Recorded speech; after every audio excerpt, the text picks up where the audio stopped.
और इस मामले में जो नाम सबसे ज्यादा चर्चा में है वो है यूट्यूबर ज्योति मल्होत्रा।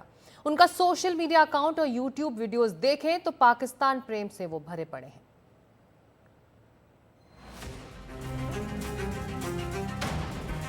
हम अभी इंडिया में हैं और दूसरी तरफ जैसे ही जाएंगे बस एक कदम की दूरी और हम पाकिस्तान में होंगे।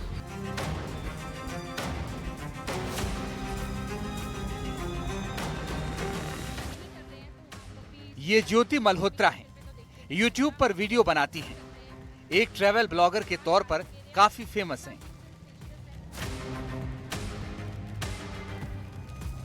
ज्योति के कई वीडियोस पाकिस्तान की यात्रा से जुड़े हैं।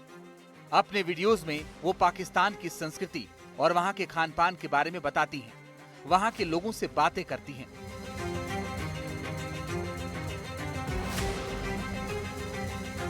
एक वीडियो में वो लाहौर के बाजार में घूमती दिखती हैं, तो दूसरे में वहां के खाने की खूब तारीफ करती दिखती हैं।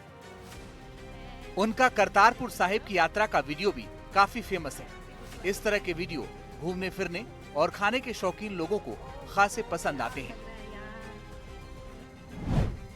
जानकारी के मुताबिक ज्योति की उम्र करीब 33 साल है। वो हरियाणा के हिसार की रहने वाली है। फिलहाल ज्यादातर दिल्ली में रहती है। ज्योति सोशल मीडिया पर एक्टिव है। ट्रेवल विद जो नाम से उनका यूट्यूब चैनल है, जिस पर करीब 3,77,000 सब्सक्राइबर्स हैं।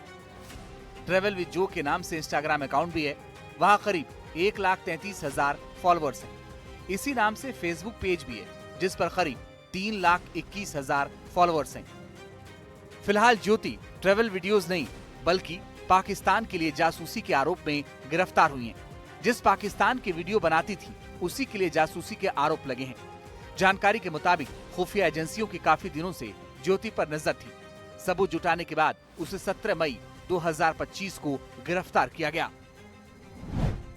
ज्योति के खिलाफ भारतीय दंड संहिता बीएनएस की धारा 152 और आधिकारिक गोपनीयता अधिनियम 1923 की धारा 3, 4 और 5 के तहत मामला दर्ज किया गया है। उसका लिखित कबूलनामा भी दर्ज किया गया है। जांच अब आर्थिक क्राइम शाखा हिसार को सौंप दी गई है। सुरक्षा एजेंसियां इस जासूसी नेटवर्क के अंतर्राष्ट्रीय कनेक्शनों की भी जांच कर रही हैं। बात ज्योति की करें तो वो साल 2023 में पाकिस्तान गई थी। ज्योति पाकिस्तान जाने से पहले नई दिल्ली में पाक उच्चायोग के अधिकारी एहसान उर रहीम उर्फ दानिश से संपर्क में आई थी। दानिश वही शख्स है जिसे भारत की सरकार ने 13 मई को देश छोड़कर जाने के लिए कह दिया था। दानिश ने ही ज्योति की पहचान पाकिस्तान के एजेंट से करवाई थी। जब इस बारे में खुफिया एजेंसियों को पता चला तो जांच की गई। ज्योति समेत 6 लोगों को जासूसी के लिए गिरफ्तार कर लिया गया। Bureau report, NDTV India. और इस बीच जासूसी के आरोप में गिरफ्तार ज्योति के पिता ने क्या कहा है, आइए जान लेते हैं। 5-6 बंदे आए थे जी। एक वो मीडिया वाला भी आया था, उन्होंने अपनी वीडियो बनाई थी। क्या क्या आपसे पूछताछ करी थी? हमारे तो अंदर से यूं अंदर बढ़ गए, चुपचाप ही बढ़ गए, किससे बात ही नहीं करी, अंदर बढ़ गए। फिर अंदर सारा अपने आप ही छानबीन करने शुरू कर दी। सुबह आए थे शाम को? सुबह 9:30 बजे। और आए थे कब गए कब? मेरे ख्याल तो 10:15 साढ़े 10 बजे गए। आधा पौना घंटा लगाया उन्होंने। आपकी बेटी को साथ लेके थे? मेरी बेटी को भी साथ लेके थे। सामान क्या क्या ले गए? मेरे सारा कुछ सामान ले गए। हमारा लैपटॉप ले गए, 3 फोन ले गए और हमारे बैंक की कापियां ले गए थे और पासपोर्ट भी ले गए। और ज्यादा जानकारी के लिए सीधे चलते हैं हमारे सहयोगी मुकेश सिंह सेंगर के पास। मुकेश, जासूसी के आरोप में जो लोग गिरफ्तार हुए हैं, कुछ जानकारी कि किस तरह से इन सभी को एजेंसियों ने ट्रैप किया? देखिए सीता, ये लोग अलग अलग जगहों से पकड़े गए हैं, जिसमें हिसार है, पानीपत है, कैथल है, नूह है। इसके अलावा पंजाब से भी गिरफ्तारियां हुई हैं। कुछ गिरफ्तारियां दूसरे राज्यों से भी हुई हैं। तो अभी तक की जांच के हिसाब से ऐसा लगता है कि जो दानिश जो पाक उच्चायोग में अधिकारी था, जो कि पहलगाम हमले के बाद इसको वापस पाकिस्तान भेज दिया गया है, दानिश इस पूरे सिंडिकेट का मास्टरमाइंड है।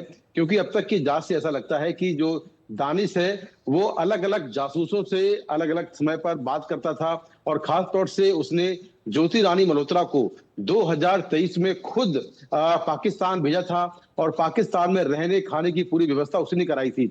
और उसी ने ज्योति को, जो आईएसआई के 2 एजेंट थे, पाकिस्तान में शाकिर और दूसरा था अली, इन दोनों से मिलवाया था। इन दोनों से ज्योति रानी की अच्छी दोस्ती हुई और दोस्ती के बाद ज्योति रानी जो है अलग अलग सोशल मीडिया ऐप्स जिसमें स्नैपचैट है, टेलीग्राम है, इनके जरिए लगातार जो जानकारियां हैं, हिंदुस्तान की खुफिया जानकारियां, दस्तावेज, मैप हैं सैन्य ठिकानों के, वो उनको भेजती रही। ये भी जानकारी मिली है कि एक पाकिस्तानी खुफिया एजेंट से ज्योति रानी की काफी करीबी दोस्ती थी और उसके साथ वो कई देश घूमने भी गई है और वहां का सारा खर्चा भी उसी ने उठाया है। तो जितने भी एजेंट अभी तक पकड़े गए हैं, 6 एजेंट पकड़े गए हैं पंजाब हरियाणा से, उनके बारे में जानकारी निकलकर सामने आ रही है कि ये सभी पैसे के लालच में इस पूरे सिंडिकेट में आए या फिर कई लोग हनी ट्रैप हुए। कई लोग ऐसे भी हुए कि जिनको लड़कियों से मिलवाया गया, लड़कियों से दोस्ती कराई गई और बाद में हनी ट्रैप हो गए और फिर इनको धीरे धीरे पैसे मिलने लगे और ये आईएसआई के लिए काम करने लगे। तो अभी तक की जांच के हिसाब से इस सिंडिकेट का पूरा जो मास्टरमाइंड है वो दानिश लग रहा है। वही जो मुख्य आरोपी है वो ज्योति रानी मल्होत्रा लग रही है। लेकिन तमाम जो हमारी एजेंसियां हैं, खासतौर से खुफिया एजेंसियां, वो लगातार जांच कर रही हैं और जितने भी लोग पकड़े गए हैं इनसे लगातार पूछताछ चल रही है कि आखिर इन्होंने किस किस तरीके के डॉक्यूमेंट दिए हैं और उसके बदले इन्हें क्या मिला है। जी मुकेश, एक और सवाल, जिन इलाकों से इन लोगों को पकड़ा गया है वो भी एक अहम कड़ी इस पूरी जांच के साबित हो रहे हैं। देखिए, बिल्कुल अगर बात करें हिसार की, जहां से ज्योति रानी मल्होत्रा को पकड़ा गया है, हिसार में भारतीय सेना का बहुत बड़ा सैन्य ठिकाना है, बहुत सारे वहां पर इंस्टॉलेशन है। इसके अलावा वहां पर एयर स्ट्रिप भी है। पटियाला में हमारे बहुत सारे सैन्य ठिकाने हैं, अम्बाला में हैं, पंजाब में बॉर्डर पर बहुत सारे ठिकाने हैं। तो ये जो गिरफ्तारियां हुई हैं ये कहीं ना कहीं कनेक्टेड हैं हरियाणा और पंजाब से, क्योंकि यहाँ से बहुत सारी जानकारियां जो सैन्य ठिकानों की हैं वो इनके जरिए भेजी गई हैं। तो ये गिरफ्तारियां काफी महत्वपूर्ण हो जाती हैं तब जब ये वहां से पकड़े गए जहां हमारे सैन्य ठिकाने हैं।